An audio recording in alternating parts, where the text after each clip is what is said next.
there. All right, so you're gonna watch me. I don't know how long this video is going to last, but I'm just gonna put.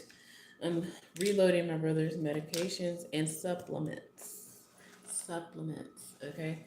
Um, he doesn't take very many medications, but I do add in supplements, and I'm gonna tell you what we did this afternoon and yesterday. Oh my gosh.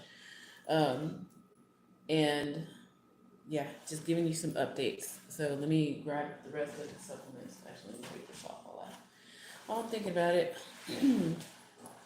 So it is a lovely spring afternoon, and um, let's see. Do we want to do flashback or do we want to? Yeah, let's see. Okay, I'll tell you what happened yesterday. Yesterday, he did it again. Called 911. He forgot.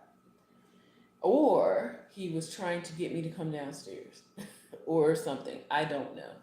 So I was here though. And I told him when I was here that I was going to leave. I needed to go somewhere else, which was a school event, and I didn't really want to take him, quite honestly, because I didn't know what. So lately, his nighttime activities have kind of become a little bit more unpredictable. So that's kind of why. Um, so I had to go to work, do a school event, and I was here. I left work and then came here, took a nap or napping because I also was getting a migraine. He was here for a little bit, and then he went downstairs. 20 minutes later, I get a knock on the door, a hard knock. And I'm just like, what is happening? And then they're like, 911. And I'm like, what? And so I open the door, and they're like, somebody called 911 here. And I was like, ugh. And there was two guys. So one of the guys was like, is there somebody here that needs 911? And I was like, no. And then I thought, and then the other guy was like, it might have been that man in the green jacket downstairs. My brother has a green jacket. So it was him. So I said, yeah, that's my brother. So I go and I tell them, yeah, let me go and talk to him because he does this, and I told him he has mental illness and that he's doing it because he doesn't know what else to do when he's in pain. I asked him like, well, what did he say? He's like, yeah, he said he had toe pain. Remember, I told y'all he has a super bunion. So toe pain. Okay. So we go downstairs. We take the elevator because they have a gurney and everything. And I'm just like, this is crazy. Like, why is he doing it? Like, literally, that's the definition of crazy, right? That's what he did.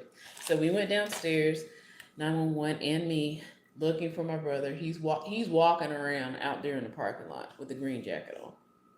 Okay. I see him from a distance. The thing is, he used to be a runner, and now I'm starting to realize he actually can't run anymore because of that toe. Okay, so I actually see him, and I walk ahead real fast at first, and then I start jogging to get it. And he tries to cut around the clubhouse to the coffee shop. Let me lock the door just in case.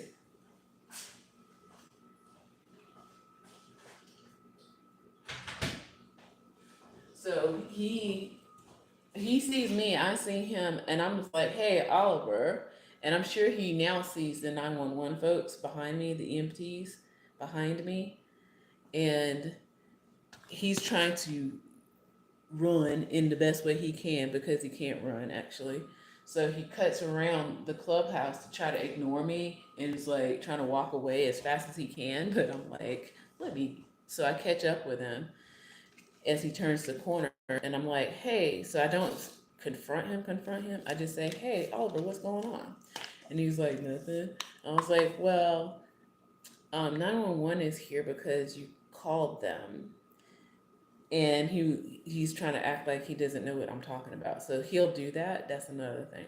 He told me, he confessed a few months ago in one of the doctor's offices one day while we were sitting there waiting. He was like, "Yeah, I took this psychology class in college, and I know how to pretend like, or to tell, or to trick these people. Like I just pretend like I don't know what they're saying. I just act like I don't hear them, or I don't know what they mean, or whatever." So he confessed already. He confessed to me. He doesn't remember he confessed. So now I know when he does it, I can just be like, "Listen, stop faking. You're faking." Um, he Yeah. So I told him, I was like, "Hey, so 911 is here, and I asked you not to call them just because your foot is hurting." And so he's standing there looking at me and not saying anything. And so the guy finally comes with the gurney, because remember, they're following me, and I ran ahead.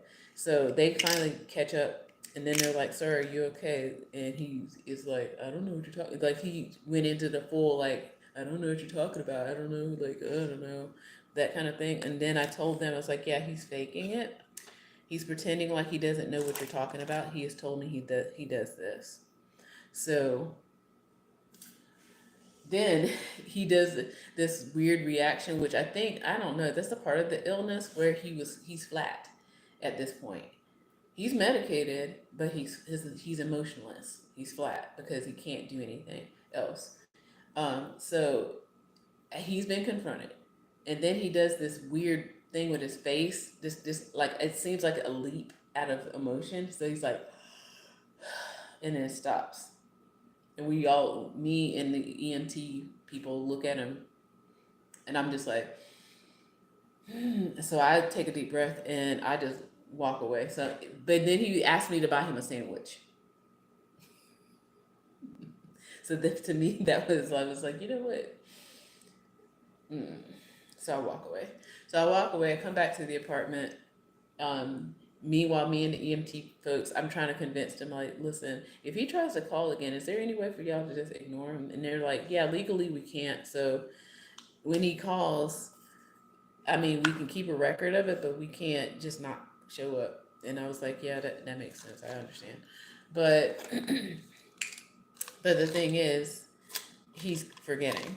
So, which is problematic. Is problematic. Okay.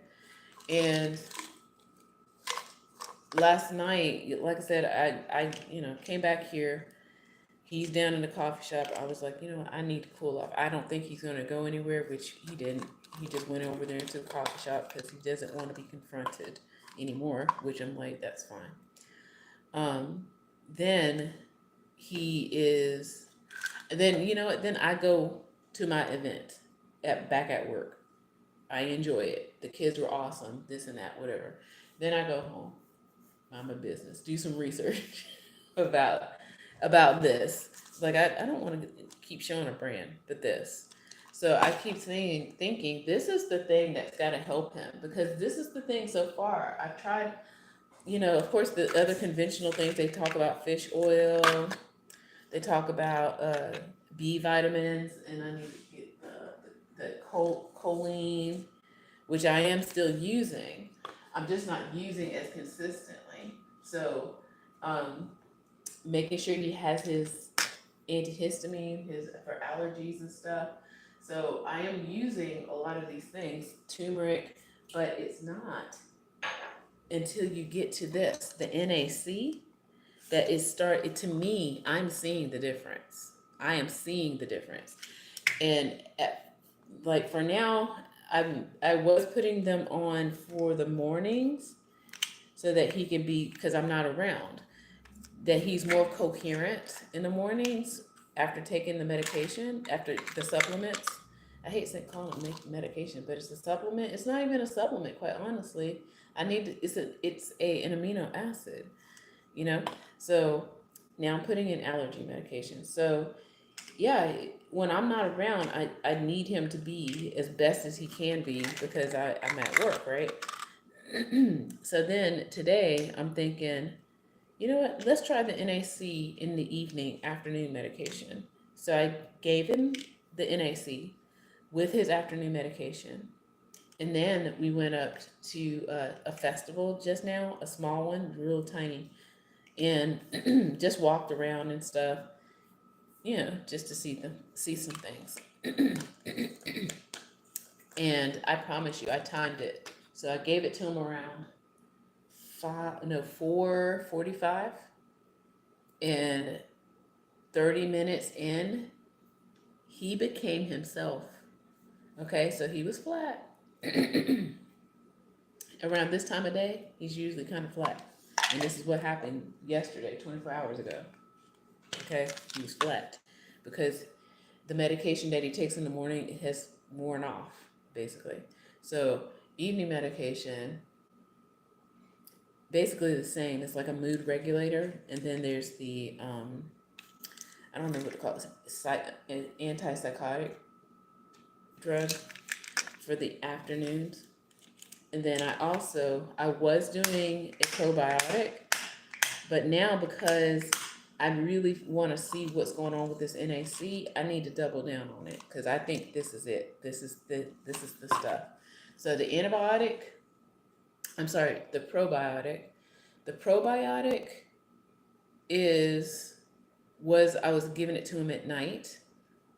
I feel like I need to find another way to get it to him, but I don't want to stop altogether. And then there's this, the L-tyrosine, which is good. The L-tryptophan is also for the evening because it makes serotonin, and he needs serotonin, not dopamine.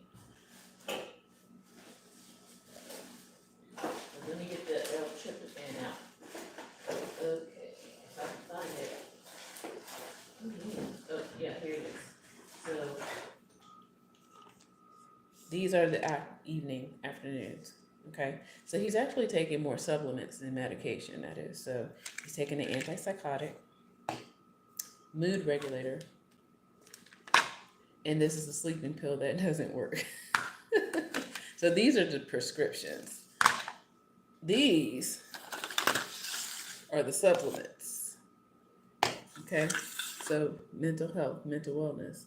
So, oh yeah, and I forgot this one too. Yeah, and then turmeric. Okay, in his tea in the mornings. So yeah, so to me, not to say these aren't working over here, but these are the things that I'm working with. And this one, the NAC, telling you, he's got to have his allergy medicine because that, slows down the inflammation. Fish oil, I'm trying to figure out when now to take that for him. L-theanine. First of all, I take it.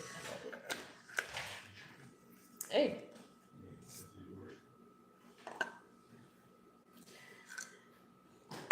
So, do you want to learn about what kind of supplements you're getting?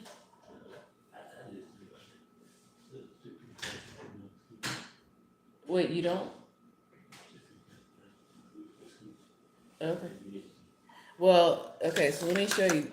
These are the supplements. These are the medications, but you're taking a lot of these, which are helping. Okay? Huh? Yeah, it's to help your brain. So, a lot of these, and then there's the allergy medicine, of course, so it's in the daytime. Mm-hmm. Are you gonna eat some dinner now? Okay.